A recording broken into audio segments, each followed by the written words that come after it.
So let's get started by installing the boilerplate application. I'm going to navigate over to my GitHub profile. Here's a link to it in case you lost it already. github.com/Stephen Greider. Then I'm going to click on the repositories tab at the top, and I'm going to find the repository called Redux Simple Starter. Now there's two ways you can get this repository.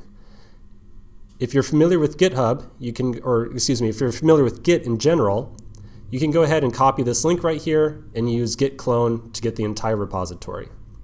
If you're not familiar with Git, don't sweat it. You can go ahead and click the button over here that just says download zip. That'll get you all the files inside this repository inside of a single zip file. I'm going to go ahead and get this repository by cloning it. So I'm going to copy the link right here, flip over to my terminal, and write git clone and then the link. Cool. Next, I'm going to change into this new directory by writing cd redux simple starter, and now I'm inside of my project.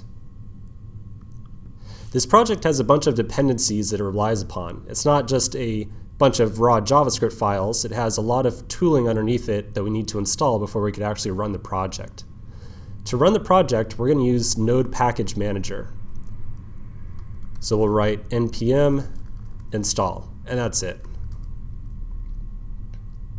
This process is going to take just a little bit of time, so I'll catch you in the next section when the installation is complete.